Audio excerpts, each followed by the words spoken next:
Now, we do not know the full scope of Trump's conflict since his company is private. Of course, he never released his tax returns, but we do know that as president-elect, Trump has already met with Indian businessmen building a Trump-branded luxury apartment building, asked a British delegation to oppose wind farms, which he fears will wreck the views at one of his Scottish golf courses, and allowed his daughter Ivanka to participate in meetings with foreign dignitaries despite planning to have her help run his businesses.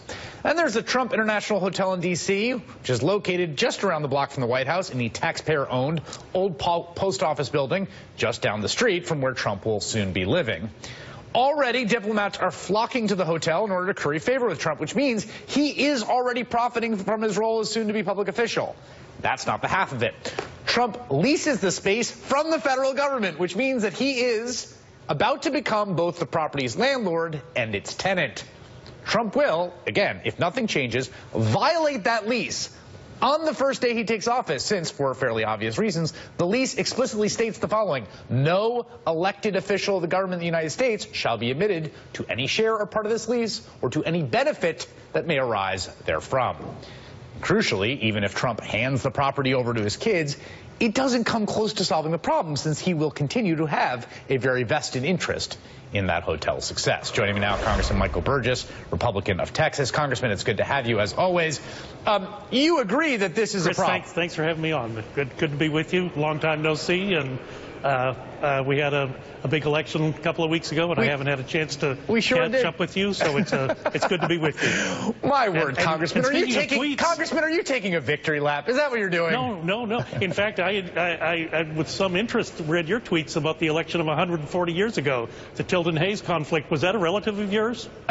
You know, I've often wondered, but it turns out that Hayes was in these United States way before the Hayes ancestors were. I see. So you don't have a Republican in your background. That's what I was trying to figure out. My grandfather, boy, man, he was all the way. Let me ask you this: I think this doesn't strike me as particularly ideological, right? We're not talking about the proper way to structure American healthcare markets or top marginal tax rates.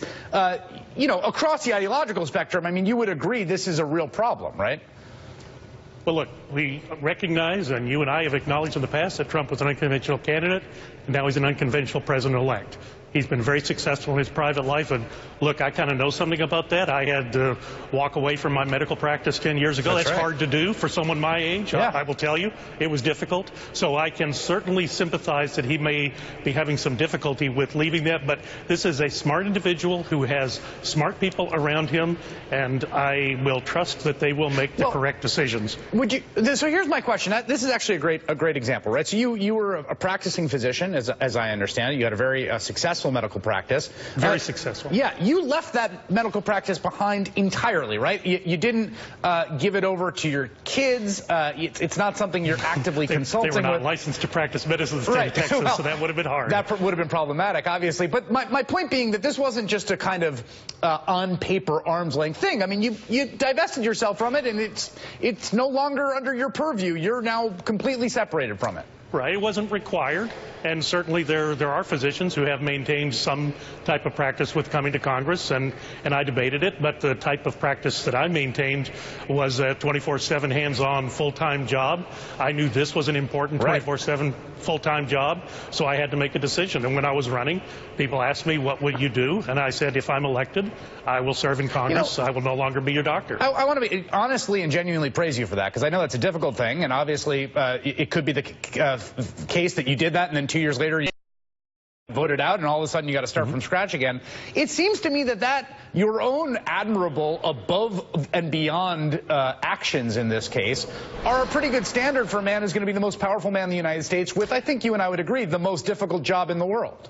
Well, look, we know some of his closest advisors are his children, and I suspect his kids, Don and Ivanka, are studying this at the present time, and goodness knows they've all got good lawyers.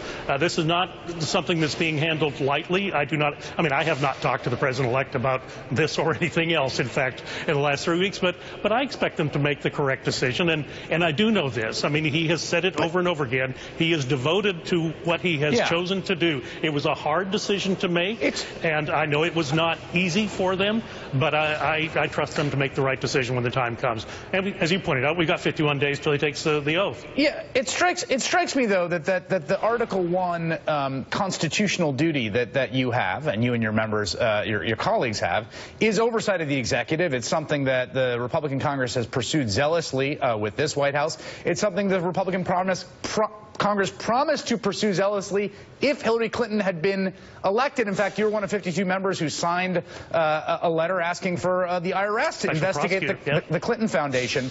So it doesn't seem to me that trust really is necessarily the best way to fulfill that constitutional duty. Isn't it your job as a member of Congress, the Article 1 constitutional body, to actually oversee that and make sure he makes good on it? You bet. You bet. He's got 51 days, and the president has. This has been an unconventional campaign. He's an unconventional president-elect. I have been so impressed with how they've gone about the cabinet selection.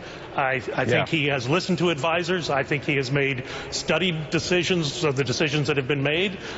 Some people are frustrated because there's some other decisions haven't been made, sure. But I think it's because he wants to have the information at hand before he actually enacts it. I'm going to call the standard, which I think is the standard that should be followed, the Burgess standard, and we'll get you back here on the show and see if Donald Trump meets the Burgess standard. I trust you will.